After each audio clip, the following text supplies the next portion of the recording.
नमो नमः। सप्तमी कक्षायाः रुचिरा इति पाठपुस्तकस्य अनुशिक्षणे स्वागतम्। अद्य वयं 12 पाठं पठामः।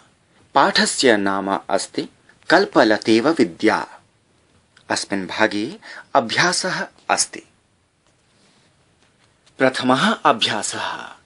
उपयुक्तकथनानां समक्षम् आम्, अनुपयुक्तकथनानां समक्षं न इति लिखता। यस्मिन् वाक्ये कथनं शुद्धम् अस्ति तत्र आम् इति लिखामः। यस्मिन् वाक्ये कथनम् अशुद्धम् अथवा अयोग्यम् अस्ति तत्र न इति लिखामः। प्रथमं वाक्यं पश्यन्तु। विद्या राजसु पूज्यते। एतत् उपयुक्तकथनं वा अनुपयुक्तकथनं वा? सत्यम्, एतत् कथनम् उपयुक्तकथनम् अस्ति। अतः कोष्ठके आम् इति लिखामः। अपरं वाक्यं पश्यन्तु। वाग्भूषणं भूषणं न। एतत् कथनम् उपयुक्तं वा न वा? वाग्भूषणम् एव भूषणम् अस्ति इति पाठे पठितं खलु? अतः न इति लिखन्तु। अपरं वाक्यं पश्यन्तु। विद्याधनं सर्वधनेषु प्रधानम्। सत्यं, विद्याधनं सर्वधनेषु प्रधानम् अस्ति इति पाठे पठितम्। अतः आम् इति लिखन्तु। अपरं वाक्यं पश्यन्तु। विदेशगमने विद्या बन्धुजनः न भवति। एवं वा? विदेशगमने विद्या बन्धुजनः न भवति इति असत्यकथनम् अस्ति। विदेशगमने तु विद्या बन्धुजनः भवति इति पाठभागे अस्ति। अतः न इति लिखन्तु। सर्वं विहाय विद्याधिकारं कुरु। सत्यं, सर्वं विहाय विद्यायाम् अधिकारं कर्तव्यम्। अतः कोष्ठके आम् इति लिखन्तु। द्वितीयः अभ्यासः। अधोलिखितानां पदानां लिङ्गं, विभक्तिं, वचनं च लिखता। संस्कृतभाषायां 3 वचनानि, 3 लिङ्गानि, 7 विभक्तयः च भवन्ति। संस्कृतभाषायां सामान्यतया लौकिकव्यवहारानुसारं लिङ्गस्य प्रवृत्तिः दृश्यते। यथा बालकः, पुरुषः, मुनिः, वृषभः इत्यादि पुंलिङ्गशब्दाः सन्ति। ये च सामान्यपुरुषजातिवाचकाः अपि सन्ति। बालिका, महिला, लता इत्यादि स्त्रीलिङ्गशब्दाः सन्ति। ये च सामान्यस्त्रीजातिद्योतकाः अपि सन्ति। फलं, धनं, वनं, जलं, लवणम् इत्यादि नपुंसकलिङ्गशब्दाः सन्ति। ये च सामान्यनपुंसकलिङ्गद्योतकाः अपि सन्ति। परन्तु एषः नियमः सर्वत्र न भवति। अतः शनैः शनैः शब्दानां ज्ञानेन सह तेषां लिङ्गज्ञानम् अपि भविष्यति। विभक्तिविषयकम् अधिकज्ञानार्थं षष्ठीकक्षायाः विभक्तिविषयकं परिशिष्टं पश्यन्तु। वचनस्य ज्ञानाय अपि विभक्तिविषयकपरिशिष्टम् उपयुक्तम् अस्ति। तत्र अनेकशब्दानां सर्वासु विभक्तिषु एकवचन, द्विवचन, बहुवचनानाम् अन्ते कः ध्वनिः श्रूयते इति प्रतिपादितमस्ति। यथा अकारान्त पुंलिङ्गस्य अन्ते अः, औ, आः इति प्रथमा विभक्तौ, अम्, औ, आन् इति द्वितीया विभक्तौ, एन अथवा एण, आभ्याम्, ऐः इति तृतीया विभक्तौ, आय, आभ्याम्, एभ्यः इति चतुर्थी विभक्तौ, आत्, आभ्याम्, एभ्यः इति पंचमी विभक्तौ, अस्य, अयोः, आनाम् अथवा आणाम् इति षष्ठी विभक्तौ, ए, अयोः, एषु अथवा एषु इति सप्तमी विभक्तौ, अ, औ, आः इति संबोधन प्रथमायाम्। आकारान्त स्त्रीलिङ्गस्य अन्ते आ, ए, आः इति प्रथमा विभक्तौ, आम्, ए, आः, अया, आभ्याम्, आभिः आयै आभ्याम् आभ्यः आयाः आभ्याम् आभ्यः आयाः अयोः आनाम् आयाम् अयोः आसु ए आह।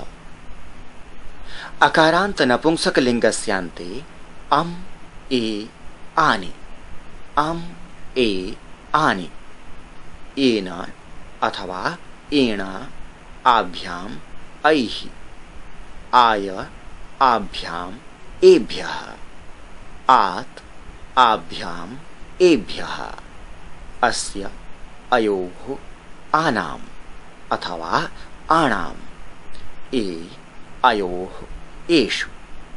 संबोधन प्रथमा अ ए आनि अथवा आणि।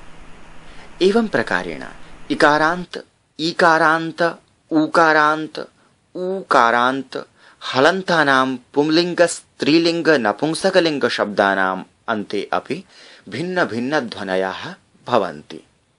अधुना अभ्यासं पश्यामः। तत्र अधोलिखितानां पदानां लिंगं विभक्तिं वचनं च लिखता इति लिखितम् अस्ति। अत्र वामभागे पदानि सन्ति। तदनन्तरं लिंगं विभक्तिं वचनं च लेखनार्थं रिक्तस्थानम् अस्ति। अत्र कथितपदानां लिंगं वचनं विभक्तिं च पश्यामः। प्रथमं पदम् अस्ति नरस्य इति। अत्र अन्ते अस्य इति ध्वनिः अस्ति। अयं शब्दः नर इति अकारान्त पुंलिंग शब्दः अस्ति। अतः एतत् रूपं षष्ठी विभक्तेः रूपम् अस्ति। एकवचनं च अस्ति। अपरः शब्दः गुरूणाम् अस्ति। एषः गुरु इति उकारान्त पुंलिंग शब्दः अस्ति। अस्य लिंगं पुंलिंगम् अस्ति। अस्य विभक्तिः षष्ठी विभक्तिः अस्ति। वचनं तु बहुवचनम् अस्ति। अग्रिमः शब्दः अस्ति केयूराः इति। एषः केयूर इति अकारान्त पुंलिंग शब्दः अस्ति। अस्य विभक्तिः अस्ति प्रथमा। वचनं बहुवचनम् अस्ति। अग्रिमः शब्दः कीर्तिम् अस्ति। एषः कीर्ति इति इकारान्त शब्दः अस्ति। अस्य लिंगं स्त्रीलिंगम् अस्ति। द्वितीया विभक्तिः अस्ति। अस्य वचनम् एकवचनम् अस्ति। अपरः शब्दः भूषणानि अस्ति। अयं भूषण इति अकारान्त नपुंसकलिंग शब्दः अस्ति। अस्य अन्ते आनि अस्ति किल, अतः अस्य लिंगम् अस्ति नपुंसकलिंगम्। विभक्तिः का स्मरन्ति वा? अस्य विभक्तिः अस्ति प्रथमा। वचनं भवति बहुवचनम्। तृतीयः अभ्यासः श्लोकांशान् योजयता। अत्र अधः क तथा ख भागे श्लोकानाम् अंशाः सन्ति।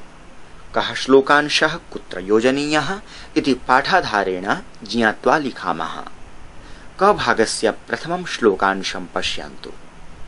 विद्या राजसु पूज्यते न हि धनम् इति। अयं श्लोकांशः अस्य श्लोकस्य भागः अस्ति। अस्य श्लोकस्य अंशं ख भागे पश्यन्तु। विद्याविहीनः पशुः इति अस्य अपरः अंशः अस्ति। एतं योजयन्तु। अपरं श्लोकांशं पश्यन्तु। केयूराः न विभूषयन्ति पुरुषम् इति। अयम् अंशः तृतीयः श्लोकस्य अस्ति। अस्य अपरः अंशः अस्ति हारा न चन्द्रोज्ज्वलाः। योजयन्तु। अपरं श्लोकांशं पश्यन्तु। न चौरहार्यं न च राजहार्यम् इति। एषः अंशः अस्मिन् श्लोके अस्ति। अधुना अपरः अंशः ज्ञातः किल। न भ्रातृभाज्यं न च भारकारी इति अस्य अपरः अंशः अस्ति। तं योजयतु। अग्रिमं पद्यांशं पश्यतु। इति सत्कारायतनं कुलस्य महिमा। श्लोकं स्मरन्तु। किं स्यात्? अग्रिमः अंशः अस्य श्लोकांशस्य। सत्यं इति अस्य अपरः रत्नैर्विना भूषणम् अंशः अस्ति। एतम् अंशं योजयन्तु। अग्रिमं पद्यांशं पश्यन्तु। वाण्ये का समलङ्करोति पुरुषम् इति एषः अंशः अस्मिन् श्लोके अस्ति। तत्रैव अपरः अंशः अपि अस्ति, तद् दृष्ट्वा योजयन्तु। चतुर्थः अभ्यासः। एकपदेन प्रश्नानाम् उत्तराणि लिखत। अस्मिन् भागे ये प्रश्नाः सन्ति तेषाम् उत्तरम् एकेन पदेन दातव्यम् अस्ति। प्रथमं प्रश्नं पश्यन्तु। कः पशुः? पशुः कः अस्ति जानन्ति वा? अस्य उत्तरम् अस्मिन् श्लोके अस्ति। विद्याविहीनः पशुः इति, तस्मात् उत्तरम् अस्ति विद्याविहीनः इति। अपरं प्रश्नं पश्यन्तु। का भोगकरी? एतं श्लोकं पश्यन्तु। विद्या भोगकरी, यशः सुखकरी, विद्या गुरूणां गुरुः। अतः भोगकरी विद्या अस्ति। उत्तरं लिखन्तु। अपरं प्रश्नं पश्यन्तु। के पुरुषं न विभूषयन्ति? अस्य उत्तरम् अस्मिन् पद्ये अस्ति। केयूराः न विभूषयन्ति पुरुषं, हारा न चन्द्रोज्ज्वला इति। उत्तरं लिखन्तु। केयूराः इति। अग्रिमं प्रश्नं पश्यन्तु। का एका पुरुषं समलङ्करोति? अत्र पश्यन्तु। वाण्ये का समलङ्करोति पुरुषम् इति। अर्थात् वाणी एका समलङ्करोति पुरुषम्। अतः उत्तरं भवति वाणी। अग्रिमं प्रश्नं पश्यन्तु। कानि क्षीयन्ते? अस्य उत्तरम् अस्मिन् पद्ये अस्ति। क्षीयन्ते खिलभूषणानि सततं, वाग्भूषणं भूषणम् इति। अतः उत्तरं भवति अखिलभूषणानि इति। पञ्चमः अभ्यासः। रेखाङ्कितपदानि अधिकृत्य प्रश्ननिर्माणं कुरुत। प्रथमं वाक्यं पश्यन्तु। क विद्याविहीनः नरः पशुः अस्ति। अस्मिन् वाक्यस्य नरः इति पदे अधोरेखा अस्ति। नरः इति शब्दः अकारान्त पुंलिङ्गशब्दः अस्ति। अतः नरः इति स्थाने प्रश्नवाचकस्य किम् इति शब्दस्य पुंलिङ्गरूपं कः इति स्थापयित्वा प्रश्ननिर्माणं कुर्मः। विद्याविहीनः कः पशुः अस्ति? अन्यवाक्यं पश्यन्तु। ख विद्या राजसु पूज्यते। अत्र विद्या इति पदे अधोरेखा अस्ति। विद्या इति शब्दः आकारान्त स्त्रीलिङ्गशब्दः अस्ति। अतः किम् इति शब्दस्य स्त्रीलिङ्गशब्दस्य का इति रूपं योजयामः। का राजसु पूज्यते। अपरं वाक्यं पश्यन्तु। ग चन्द्रोज्ज्वलाः हाराः पुरुषं न अलङ्कुर्वन्ति। हाराः इति पदे अधोरेखा अस्ति। हारः इति शब्दः अकारान्त पुंलिङ्गशब्दस्य बहुवचनम् अस्ति। अतः प्रश्नपदम् अपि पुंलिङ्गशब्दस्य बहुवचनं स्थापयामः। चन्द्रोज्ज्वलाः के पुरुषं न अलङ्कुर्वन्ति इति। अन्यं वाक्यं पश्यन्तु। घ पिता हिते नियुङ्क्ते। अस्मिन् वाक्ये अधोरेखा कस्मिन् पदे अस्ति? पिता इति पदे अस्ति। पिता शब्दः ऋकारान्त पुंलिङ्ग शब्दः इति तु जानन्ति किल। तस्मात् प्रश्ननिर्माणार्थं कः इति पदं योजयामः। कः हिते नियुङ्क्ते। अन्यं वाक्यं पश्यन्तु। ङ विद्याधनं सर्वप्रधानं धनम् अस्ति। पश्यन्तु, अस्मिन् वाक्ये सर्वप्रधानम् इति पदे अधोरेखा अस्ति। सर्वप्रधानम् इति पदं नपुंसकलिङ्गपदम् अस्ति। एतत् विद्याधनम् इति पदस्य विशेषणम् अस्ति। अतः विशेषणबोधकं कीदृक् इति पदं योजयित्वा प्रश्ननिर्माणं कुर्मः। विद्याधनं कीदृक् धनम् अस्ति। अपरं वाक्यं पश्यन्तु। च विद्या दिक्षु कीर्तिं वितनोति। अत्र दिक्षु इति पदे अधोरेखा अस्ति। दिक्षु इति पदं दिश् इति षकारान्त स्त्रीलिङ्गपदस्य सप्तमी विभक्तेः बहुवचनरूपम् अस्ति। तस्मात् प्रश्नपदम् अपि सप्तम्यर्थकं भवेत्। सप्तम्यर्थकं प्रश्नवाचकं पदं स्मरन्ति वा? कुत्र इति प्रश्नवाचकं पदं सप्तम्यर्थकम् अस्ति। योजयित्वा प्रश्ननिर्माणं करोतु। विद्या कुत्र कीर्तिं तनोति? षष्ठः अभ्यासः। पूर्णवाक्येन प्रश्नानाम् उत्तराणि लिखता। अत्र प्रथमं प्रश्नं पश्यामः। गुरूणां गुरुः का अस्ति? उत्तरम् अस्मिन् श्लोके अस्ति। विद्या भोगकरी यशः सुखकरी विद्या गुरूणां गुरुः इति लिखितम् अस्ति किल? तस्मात् एवं लिखामः। गुरूणां गुरुः विद्या अस्ति। अन्य प्रश्नं पश्यन्तु। कीदृशी वाणी पुरुषं समलङ्करोति? अस्य उत्तरज्ञानाय श्लोकं पश्यामः। पश्यन्तु। वाणी का समलङ्करोति पुरुषं या संस्कृता धार्यते इति पङ्क्तिः अस्ति खलु? अत्र संस्कृता इति पदं वाणी इत्यस्य विशेषणम् अस्ति। अतः उत्तरम् एवं लिखामः। संस्कृता वाणी पुरुषं समलङ्करोति। प्रश्नक्रमः ग। व्यये कृते किं वर्धते? अस्य उत्तरज्ञानाय पाठस्य द्वितीयं पद्यं पश्यन्तु।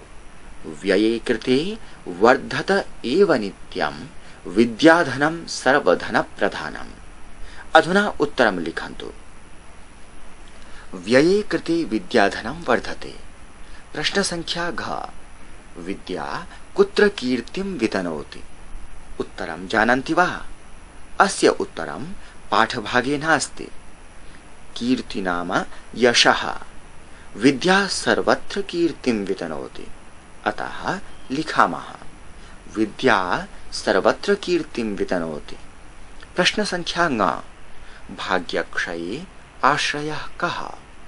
विद्या नाम नरस्य कीर्तिरतुला भाग्यक्षये चाश्रयः इति पठितं किल पाठे? अतः उत्तरम् अस्ति। विद्या भाग्यक्षये आश्रयः अस्ति। सप्तमः अभ्यासः। मञ्जूषातः पुंलिङ्ग स्त्रीलिङ्ग नपुंसकलिङ्ग पदानि चित्वा लिखता। मञ्जूषायां विद्या, धनं, संस्कृता, सततं, कुसुमं, मूर्धजाः, पशुः, गुरुः, रतिः इति पदानि सन्ति। एतेषां पदानां लिङ्गचयनं कर्तव्यम्। संस्कृतभाषायां शब्दानां वर्गीकरणं त्रिषु लिङ्गेषु भवति। पुंलिङ्गं, स्त्रीलिङ्गं, नपुंसकलिङ्गं च। तदनुसारं वर्गीकरणं कुर्मः। आदौ उदाहरणं पश्यामः। पुंलिङ्गम् इति विभागे हाराः इति पदम् अस्ति। हाराः इति पदं पुंलिङ्गपदम् अस्ति। एतत् अकारान्त पुंलिङ्गशब्दस्य बहुवचनम् अस्ति। तथैव स्त्रीलिङ्गम् इति विभागे अलङ्कृता इति पदम् अस्ति। अलङ्कृता इति शब्दः आकारान्त स्त्रीलिङ्गशब्दः अस्ति। नपुंसकलिङ्गम् इति विभागे भूषणम् इति पदम् अस्ति। एतत् पदम् अकारान्त नपुंसकलिङ्गपदम् अस्ति। अधुना मञ्जूषास्थानां शब्दानां वर्गीकरणं कुर्मः। विद्या अयं शब्दः कस्मिन् लिङ्गे अस्ति? अयं शब्दः आकारान्त स्त्रीलिङ्गशब्दः अस्ति। अतः स्त्रीलिङ्गविभागे स्थापयामः। अपरः शब्दः धनम् अस्ति। अयं शब्दः अकारान्त नपुंसकलिङ्गशब्दः अस्ति। तस्मात् एतं नपुंसकलिङ्गविभागे स्थापयामः। अपरः शब्दः अस्ति संस्कृता। संस्कृता इति पदम् आकारान्त स्त्रीलिङ्गपदम् अस्ति इति पाठे पठितं। तस्मात् स्त्रीलिङ्गविभागे स्थापयन्तु। अपरं पदं सततम् इति अस्ति। सततम् अर्थात् निरन्तरम्। सततम् इति नपुंसकलिङ्गपदम् अस्ति। तस्मात् नपुंसकलिङ्गविभागे स्थापयन्तु। अपरं शब्दं पश्यन्तु। कुसुमम् इति अस्ति। कुसुमम् इति शब्दः नपुंसकलिङ्गशब्दः अस्ति इति पाठे ज्ञातम्। तस्मात् नपुंसकलिङ्गविभागे स्थापयन्तु। अपरः शब्दः अस्ति मूर्धजाः इति। एषः शब्दः अकारान्त पुंलिङ्गशब्दः अस्ति। तस्मात् पुंलिङ्गविभागे स्थापयन्तु। अपरं शब्दं पश्यन्तु, पशुः अस्ति। पशुः इति शब्दः उकारान्त पुंलिङ्गशब्दः अस्ति। अतः पुंलिङ्गविभागे स्थापयन्तु। गुरुः इति अपरः शब्दः अस्ति। गुरुः इति शब्दः उकारान्त पुंलिङ्गशब्दः अस्ति। एतं पदम् अपि पुंलिङ्गविभागे लिखन्तु। अपरं पदम् अस्ति रतिः इति। रतिः इति शब्दः इकारान्त स्त्रीलिङ्गशब्दः अस्ति। तस्मात् एतं शब्दं स्त्रीलिङ्गविभागे स्थापयन्तु। एतावता सप्तमकक्षायाः 12 पाठस्य अभ्यासभागं पठितवन्तः। अग्रिमपाठे पुनः मिलामः। धन्यवादः।